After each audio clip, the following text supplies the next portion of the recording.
Assalamualaikum warahmatullahi wabarakatuh. Waalaikumsalam warahmatullahi wabarakatuh. Bismillahirrahmanirrahim. Alhamdulillahi rabbil alamin wa bihi nasta'inu ala umuri dunya waddin. Wassalatu wassalamu ala asrafil anbiya'i wal mursalin sayyidina Muhammadi wa ala alihi wa sahbihi ajmain, amma ba'du. Qala al-muallifu rahimahullahu ta'ala wa nafa'ana bi ulumihi wa bi barakatihi amin ya Allah ya rabbal alamin.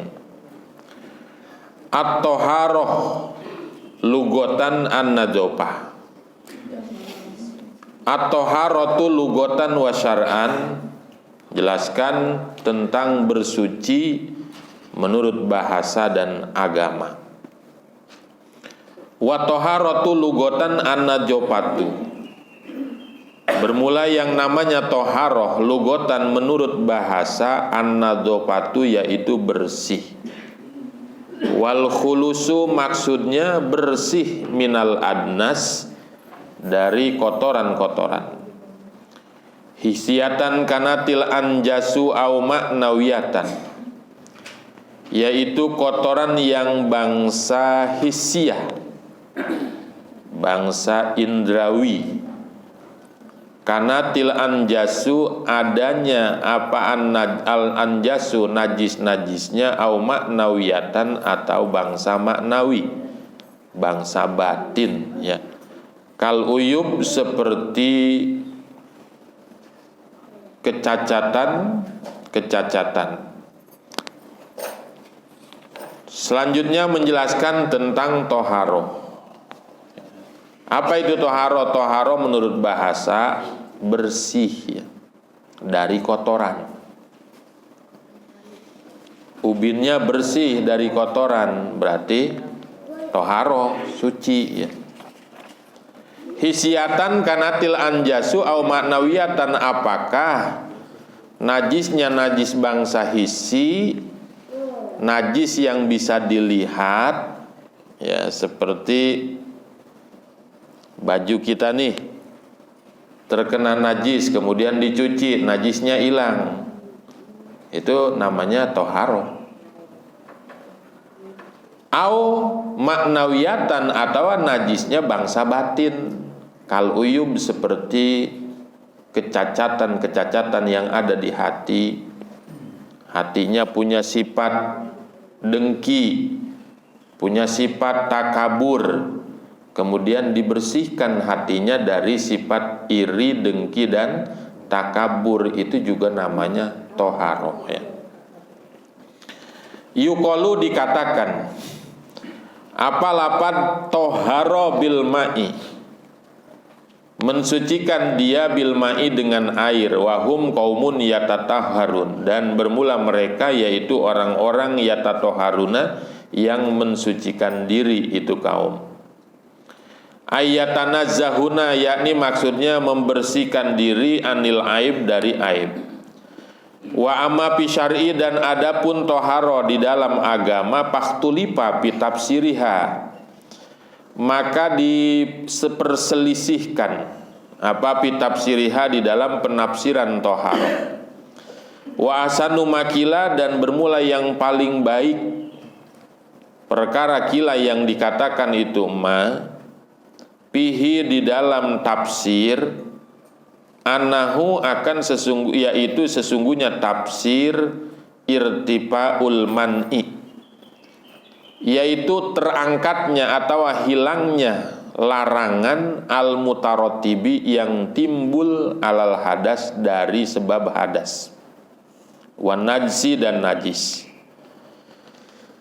Kemudian yang selanjutnya seperti contohnya begini, yuqalu toharo bil ma'i wahum qaumun yatatoharun, dibersihkan benda itu dengan air, berarti ini kotorannya kotoran hisi. Wahum qaumun yatatoharun, mereka adalah orang-orang yang membersihkan diri dari aib, berarti ini kotoran batin. Jadi yang namanya toharo itu menurut bahasa mah bisa membersihkan kotoran zahir, bisa membersihkan kotoran batin. Tapi bukan itu yang dimaksud dalam agama mah ya. Wa amma fi syar'i, adapun toharo menurut pandangan syara, fahtulifa fi tafsiriha, para ulama berselisih tentang penjelasan apa itu toharoh menurut agama. Wa ahsanu makila, dan yang paling baik penafsiran yang pernah dikatakan oleh ulama, bahwa yang namanya toharo itu irtifaul man'i, menghilangkan larangan yang timbul dengan sebab hadas. Kita punya hadas kecil, dilarang apa? Dilarang sholat. Kita wudu, maka larangan itu hilang, jadi boleh sholat. Nah, wudu itu namanya toharo. Kita orang yang lagi haid, orang yang lagi haid itu tidak boleh masuk masjid, misalkan ibu-ibu ya. Kemudian setelah haidnya habis, dia mandi, mensucikan diri dari haidnya. Pas begitu beres mandi mah boleh masuk sekarang. Hilang gak tuh larangannya? Hilang. Irtifaul man'i, hilangnya larangan. Larangan sholat, larangan baca Quran, megang Quran, larangan masuk masjid. Dari apa itu larangan-larangan itu? Al-mutarattibi anil hadasi, yang muncul dengan sebab punya hadas. Ya begitu bersuci mah larangan-larangan itu hilang. Itu namanya toharo. Wa najsi, atau dengan sebab adanya najis ya. Waktu kita masih punya najis di badan kita nggak boleh sholat. Begitu kita mandi membersihkan najis, lah udah bersih mah boleh ya kita melaksanakan sholat. Maka itu menghilangkan najis, namanya toharo. Payadhulu pihi, maka masuk pihi di dalam tafsir. Apa gusluz zimiyah, mandinya wanita kafir zimmi, wal majnunati, dan perempuan yang hilang ingatan atau gila, liyahilla, supaya halal itu zimiyah dan majnunah, lihaliliha, kepada suaminya zimiyah dan majnunah, al muslimi, yang muslim. Fa innal imtina'a minal wat'i qad zala, maka sesungguhnya terlarangnya minal wat'i, dari hubungan wati suami istri, qad zala, yaitu sungguh hilang itu imtina. Wa qad yuqalu, dan terkadang dikatakan, innahu laisa syar'iyan, sesungguhnya gusluz zimiyah, laisa, yaitu bukanlah gusluz zimiyah syar'iyan, yaitu mandi yang bangsa syara. Li'annahu, karena sesungguhnya gusluz zimiyah lam yarfa hadasan, yaitu tidak menghilangkan gusluz zimiyah akan hadas, walam yuzil najsan, dan tidak menghilangkan zimiyah gusluz zimiyah najsan, kepada najis. Jadi yang namanya toharo itu menghilangkan penghalang yang tadinya muncul dari sebab hadas dan najis. Maka termasuk juga toharo guslu zimiyah, mandinya perempuan kafir zimi, dan juga perempuan yang hilang ingatan, mandi supaya apa? Supaya halal oleh suaminya ya. Perempuan kafir zimi, kalau dia mau menyerahkan diri ke suaminya harus mandi dulu, yang muslim suaminya ya. Dan perempuan yang hilang ingatan atau gila, ketika dia sembuh, mau dia menyerahkan dirinya ke suaminya, maka harus mandi dulu. Jadi fa'inal imtina anil wat'i qad zala, dengan mandi itu maka terhalangnya menyerahkan diri ke suami sekarang hilang. udah boleh menyerahkan diri ke suami, berhubungan suami istri, berarti ini juga namanya toharoh juga. Tapi waqad yuqalu, pendapat itu didebat, bahwa perempuan kafir zimmi mandi untuk menyerahkan diri ke suami, perempuan gila kemudian sembuh untuk menyerahkan diri ke suami, innahu laisa syar'iyan. Itu mandinya bukan mandi menurut pandangan agama, toharohnya bukan toharoh menurut agama. Kenapa? Li'annahu lam yarfa hadasan walam yuzil najsan, karena mandinya itu tidak menghilangkan hadas dan tidak menghilangkan najis. Wah, itu mah bukan bangsa sara, itu katanya. Wa kaja yuqalu fi guslil mayyiti, dan seperti itu gusluz zimiyah. Yuqalu dikatakan itu laisa syar'iyan fi guslil mayyiti, di dalam memandikan mayit al muslimi yang muslim. Fa innahu, maka sesungguhnya guslul mayyit azala, yaitu menghilangkan guslul mayyit al-man'a, larangan minas sholati, dari sholat, alaihi, kepada si mayyit. Walam yazal bihi hadasun, dan tidak hilang bihi dengan guslu hadasun hadas, wala najsun, dan najis, bal huwa takrimatun lil mayyiti, bahkan sebaliknya, bermula memandikan mayit itu hanya memuliakan kepada si mayit. Wakila, dan dikatakan hiya, bermula itu toharoh fi'lu ma tustabahu bihi sholah, yaitu mengerjakan sesuatu yang diperbolehkan bihi dengan apa as-sholatu, sholat. Wakaja yuqalu, dan juga termasuk dikatakan bahwa bukan mandi menurut pandangan syara, seperti piguslil mayyitil muslim, memandikan mayit muslim. Karena memandikan mayit muslim bukan berarti mayitnya punya hadas, gitu ya. Bukan berarti mayitnya punya najis. Mayit bersih dari najis, mayit nggak punya hadas juga tetap kudu dimandiin, gitu. Jadi mandinya bukan menghilangkan hadas, bukan menghilangkan najis. Itu menghilangkan apa? Fa innahu azzalal man'a minas sholati alaihi, memandikan mayit itu untuk menghilangkan larangan disolatkan. Jadi kalau belum dimandiin mah belum boleh disolatin, bukan menghilangkan najis, bukan menghilangkan hadas. Ya, mayit mah nggak punya hadas, orang udah guer mukalaf ya. Mayit bersih juga nggak ada najisnya, tetap aja kudu dimandiin, gitu.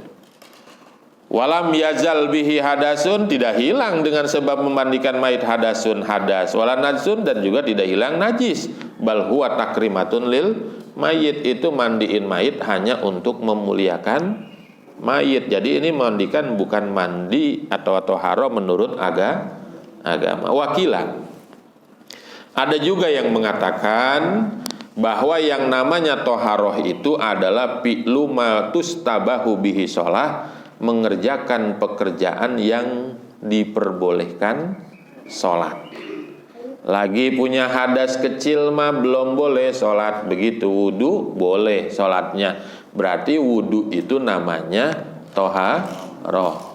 Lagi punya junub mah belum boleh sholat. Begitu dia bersuci dari junub lah boleh sholat. Maka berarti itu mandi adalah termasuk toharoh juga, ya. Kemudian taksimu toharoh ila wajibin wa mustahabin. Kemudian toharoh terbagi dua, yakni ada toharoh yang wajib, ada toharoh yang sunnah. Watan kosimu ila wajibin, itu berisik ya. Watan kosimu, dan terbagi. Yang namanya toharoh itu ila wajibin, kepada toharoh yang wajib, katoharoti anil hadas, seperti bersuci dari hadas. Wa mustahabin, dan toharoh yang sunnah, kata jedidil wudu, seperti memperbaharui wudu. Wal agsalil masnunah, dan mandi-mandi yang hukumnya sunnah. Kemudian kalau dilihat dari pengerjaan toharoh, bersuci itu terbagi dua. Ada bersuci yang wajib, mau kagak mau kudu bersuci. Ada bersuci yang sunnah. Mana bersuci yang wajib? Katoharoti anil hadas, seperti bersuci dari hadas, baik hadas kecil maupun hadas besar. Itu mah kalau memang tidak bersuci ya tidak sah sholatnya. Wajib, mau sholat kudu wudu, punya junub kudu mandi, berarti toharonya hukumnya wajib. Yang kedua ada mustahab, bersuci tapi tidak wajib, hukumnya hanya sunnah. Ini mah nggak bersuci lagi juga nggak apa-apa sebenarnya. Contohnya mana? Kata jedidil wudu. Nah ini baru nih ya, namanya tajdid wudu, artinya memperbaharui wudu. Begini ya, yang namanya wudu tajdid itu, kita nih masih punya wudu belum batal, kemudian kita wudu lagi, boleh nggak? Boleh, namanya wudu tajdid. Cuman syaratnya wudu yang pertama tadi sudah dipakai ibadah yang fardu. Syaratnya begitu doang ya. Jadi wudu tajdid itu hukumnya sunnah. Orang masih punya wudu tapi dia wudu lagi, kebangetan rajin wudunya ya. Wudu belum batal udah, oh gue mau bagian belum batal juga, gue mau perbaharui lagi wudu gue. Jadi dibaruin lagi, udah bahas ini kayaknya ya. Kadaluarsa mah belum. Ya orang batal juga belum ya. Cuman syarat wudu tajdid sahnya itu harus pernah dipakai sholat fardu. Kalau belum pernah dipakai sama sekali sholat fardu, kemudian udah wudu tajdid lagi mah nggak sah. Ini kan pemborosan air. Jadi seakan-akan tuh wudu, wah kayaknya kurang mantep ini ya. Orang udah dipakai ya, dipakai sholat, kurang tajem ini wudu gua. Gua tajemin lagi dah, diasah lagi tuh wudunya. Dia wudu lagi, itu namanya wudu apa? Wudu tajdid. Hukumnya sunnah ya. Wal agsalil masnuna, dan contohnya mandi-mandi yang disunahkan itu juga bersuci yang sunnah. Seperti mau sholat Jumat kita mandi dulu ya, mau masuk Ramadan mandi dulu, mau sholat Idul Fitri mandi dulu. Itu mandi-mandi yang hukumnya sunnah. Sumal wajibu yanqasimu ila badaniyin wa qalbiyin. Kemudian bersuci yang wajib yaitu terbagi ila badaniyin, kepada bersuci badan, wa qalbiyin dan hati. Pal qalbiyu, maka bersuci bangsa hati. Kal hasadi, yaitu seperti sikap dengki, wal ujbi dan ujub, wal kibri dan takabur, waria dan ria. Qala Al-Ghazali, telah berkata Imam Al-Ghazali, ma'rifatu hududiha, mengetahui batasan-batasan hasud, ujub, kibru dan ria, wa asbabuha, dan sebab-sebab munculnya hasad, ujub, takabur dan ria, wa tibbuha, dan mengobatinya, wa ilajuha, maksudnya mengobatinya, fardu ainin, yaitu hukumnya fardu ain, yajibu ta'allumuhu, wajib mempelajari hukum fardu ain itu. Kemudian wal badani ima bil ma'i, dan bermula bersuci badan yaitu ada kalanya bil ma'i, dengan air, au biturob, atau dengan debu, au bihima, atau dengan air dan debu, kama fi wulugil kalbi, seperti dalam masalah jilatan anjing, au bi ghairihima, atau dengan selain air dan debu, kal harib, seperti benda yang peren ya, yang kasar, pidibag, dalam masalah menyamak, au binafsihi, atau dengan jatiyahnya, itu badani, kan kilabil khomri kholan, seperti bergantinya arak menjadi cuka. Nah, bersuci yang wajib itu terbagi kepada dua bagian. Ada mensucikan badan, ada mensucikan hati ya. Ternyata yang kotor itu bukan badan doang, hati juga kok kotor. Mana kotoran hati? Kal hasad, seperti punya sikap hasud, dengki ya. Apa dengki itu? Tamani zawali nikmatil goir, itu namanya dengki. Mengharap-harap hilang nikmat yang ada pada orang lain, itu dengki. Brengsek banget, udah beli motor baru lagi, gue sumpahin tabrakan tuh motor ya, gue sumpahin hilang ya. Itu namanya dengki. Warungnya maju banget, gue sumpahin bangkrut ya. Nah itu namanya dengki. Jadi mengharapkan nikmat orang lain hilang, itu hasud namanya. Wal ujbi, dan membanggakan diri. Loh gua siapa dulu dong ya. Ujub itu namanya ya. Wal kibru, sombong, merendahkan orang lain. Dan gomsul kholki, merendahkan orang lain. Batrul hak, dan menolak kebenaran. Jadi orang sombong itu adalah orang yang mengecilkan orang lain dan juga menolak kebenaran. Contohnya iblis, udah disuruh Allah sujud ke Nabi Adam, bener itu ya, dia nggak mau. Nabi Adam dianggap orang bawahan dia ya. Ana khairu minhu, aku lebih baik dari Adam. Itu namanya takabur. Kalau pakaian bagus, rumah bagus, mobil bagus mah bukan sombong ya. Sombong banget udah beli mobil baru lagi ya, bukan ya. Bukan itu mah. Jadi sombong mah nih adanya di sini, mengecilkan orang lain dan menolak kebenaran. Adapun pakaian bagus, kain bagus ya, rumah bagus, mobil bagus, sepanjang tidak mengecilkan orang lain, itu tidak termasuk sombong ya. Waria, dan juga ria, pengen selalu dipuji. Qala Al-Ghazali, berkata Imam Ghazali, ma'rifatu hududiha, mengetahui batasan-batasan penyakit hati.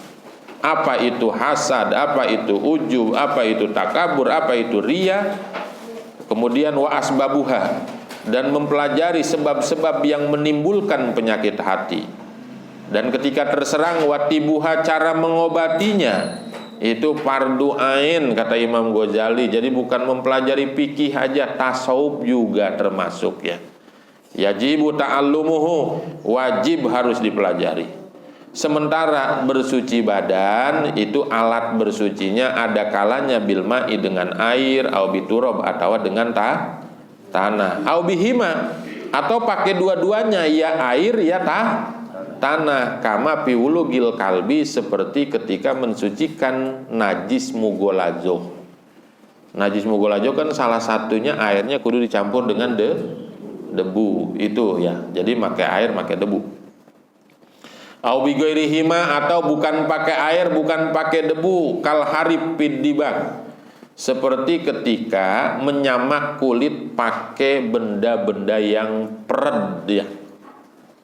Apa tuh benda yang peret? Kalau di itu mah dicontohinnya kotoran burung dara.